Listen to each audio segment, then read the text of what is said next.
Hey, historical, welcome back to the channel, everybody. Now, today's new purchase is a bit special, okay? The reason being, the real version of this, would you believe it, is way more common in the video gaming world than it was in real life. Ha!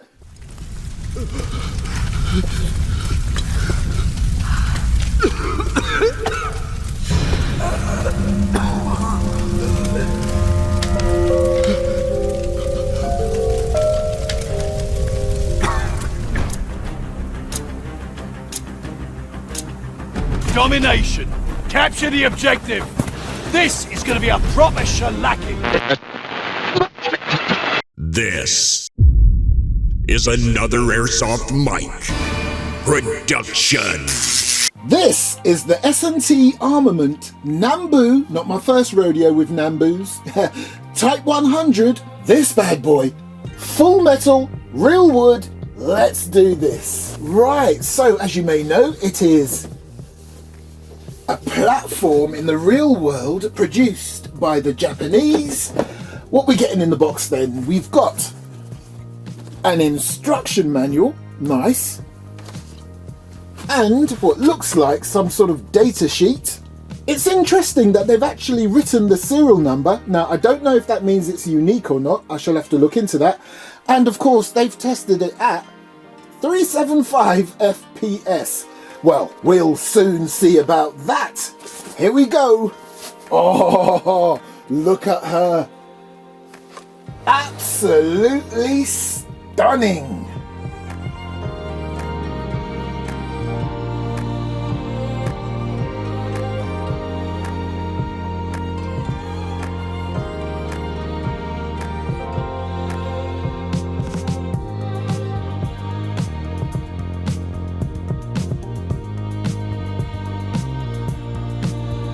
Wow, I love how wide that trigger guard is. I'll show it to you properly in a moment, but look at this beauty. So, what are we getting? We're getting a full metal 110 round mag.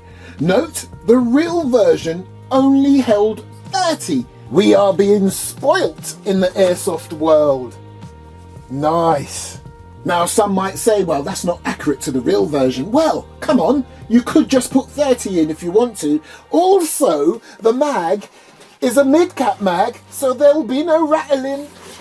Brilliant. Oh, decent weight. Oh, she's a beaut. So, as you can see, it's got a very good replica of what the real bipod would look like on the real version. So let me just deploy those. They are very thin. And as you can see at the end of each one, they are pointed. So with the exception of hard surfaces, those bad boys will dig into the ground. Nice. Now I've got to say, the wood finish on this is exceptional. It looks amazing. By the way, what I was talking about before is that the Japanese were not really interested in SMGs during World War II, but eventually, after a couple of variants here and there, then they began to mass produce. No, but wait, hold on. When I say mass produced, I use the word mass lightly. Why, I hear you ask? Well, basically, there was about 30,000 of these produced, and you might think that's a lot. Well, consider this. The Germans produced over 1 million MP40s. Do you get my point? So again, this is why I see this as nice and rare and special and unique. Again, beautiful wood finish. If you look at the rear here, you've got this metal butt plate, and that's where you put your battery. Now, despite its appearance, you don't need a screwdriver. You literally push down on it, and that will release the butt plate. Nice. Again, just like on the top of the stock, this screw that looks like a screw is not one. And don't be alarmed if you get one of these and think, oh no, it's rusting already. It's not. It's actually some of the wood shavings. And then if you look in there, you will see you have plenty of room for a battery. I know you would have preferred if this was a gas blowback, but it's not. I'm using a 7.4 volt LiPo. If you are a keen collector of historical airsoft weapons, even if you don't even play airsoft that often, but you love them because of the historicalness of it all, you will not be disappointed with this and the build quality. It's amazing. So down there you have your rear swivel sling point. Oh, and by the way, your sling points are steel. So right there's your trigger and trigger guard, and right in front of that trigger guard is your safety switch. And in the position it's in now, which is forward, it's on safe, so nothing happens. Pulling it back, fire mode. But I'll show you that in a moment. And funny enough, very nice and firm. I like that, it's not loose at all. But anyway, funny enough, showing you the safety switch allows me to show you again how thick and wide and luscious the trigger guard is. Nice. And there goes that serial number again. I wonder if that is unique. Probably not, but I'll double check. But if it is unique, that's a pretty low number. As I have just spoken about it, we might as well test it now. So I'm gonna take it off safe. Let's hope she's nice and snappy. Oh, that sounds sweet. And just like its real counterpart, it's full auto only. Mate, I'm telling you, I love the finish on this. So there you go. As I said, real wood. There's your hand guard section, but above that, on the upper, let's start at the back, you have this gorgeous adjustable rear sight. Nice. So, interestingly enough, right here is a massive pin. We'll get to that once I show you the other side of this Nambu. Now, this section here around that pin is aluminium. However, this entire cylindrical upper receiver part here, steel. However, as we move along, we have your magwell and the section at the front here that houses your cylindrical upper receiver there. All of this is not steel, but it's still metal. It's alloy, but a good thick piece of alloy. And then we get to the business end, and this is why I love historical weapons and airsoft historical weapons too, where they try to replicate it as much as possible. So you've got your mock heat shield, steel, nice, and then beneath that you've got this rod. This was designed this way and placed there purely to make sure that that whacking great bayonet that the Japanese would have on this would have something sturdy. And then at the front of the business end, this is a thread protector which will reveal a 14mm counterclockwise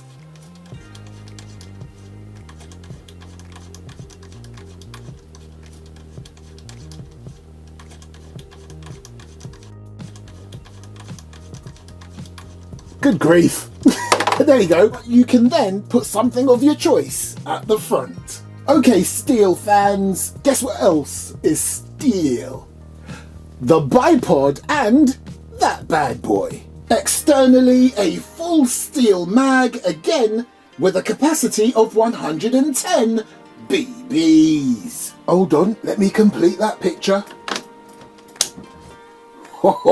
I like it. I'll take two. Anyway, it's curved, and that was mainly done because of the type of rounds it took in the real world. There you go, quick bird's eye view of the mag in the Type 100. Awesome. Remember that pin I showed you on the other side? Well, this is the other side, and attached to that large pin is this lever.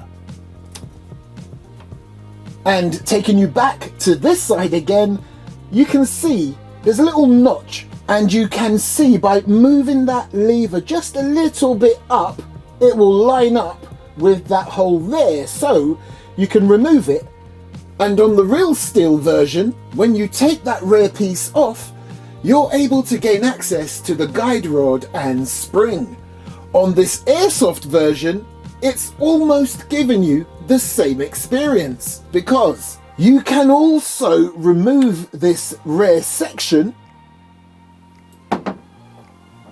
and right in there is your access to your quick change spring system. Nice. Now, there are variants of the real version that will have a massive pin right there with a little sort of loop on it so you can turn and pull it out and take out the entire mechanism. But this Airsoft version, let me just get this back to where it should be. However, on this Airsoft version, if you really want to get in there and strip this down completely, there's a screw.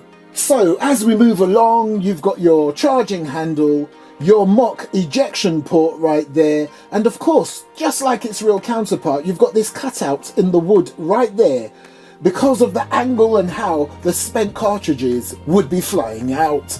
And on this Airsoft version, this section of the wood right here will remain beautifully nice, but if you ever look at a real version, that section is scorched. For obvious reasons.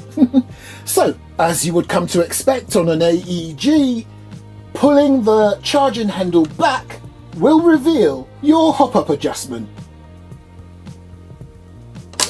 And then you have your other sling point, again, steel. Mate, how gorgeous does she look?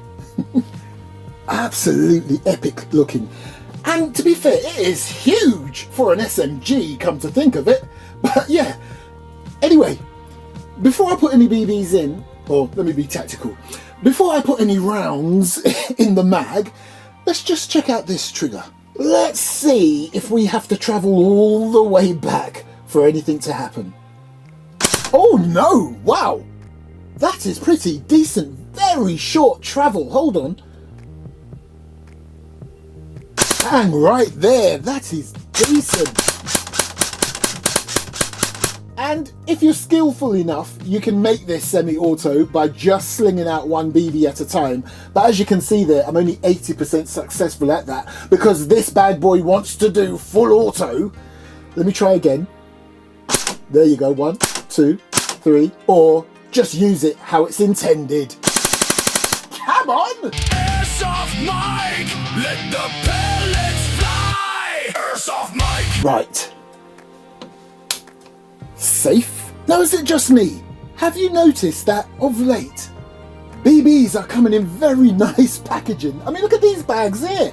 This looks like something you would pick up at the local grocery store or Japanese food grocery store. Some sort of sauce or ingredients or whatever. But no, these are Bushido BBs. Way of the Warrior. So right there is your mag release.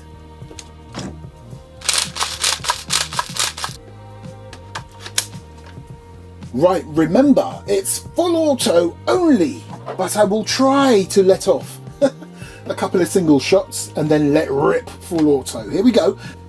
Let me move that mag. There you go. Do you know what? I'm just going to go full auto. That's what it's designed for. So there you go. As I said, remember I showed you the little test sheet and they were putting on their 375. That's why I like to test it out for myself, because I kind of knew this one would be UK gameplay site friendly. However, a lot of sites do not allow full auto. Some do. But yeah, there you go. That's respectable.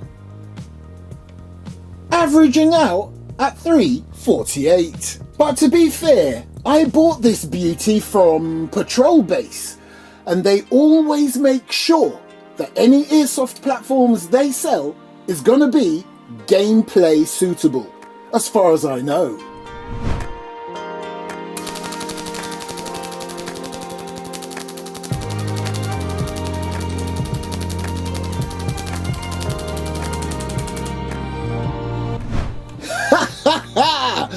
Come on!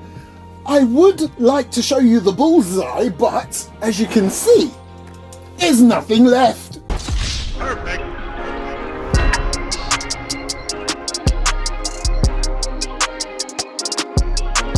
Perfect. There you go, people. This is the S&T Armament Nambu Type 100. I absolutely love it, and if you're interested, I may have put it up on the screen, but just in case I didn't, there it is. Nice. Thanks for watching.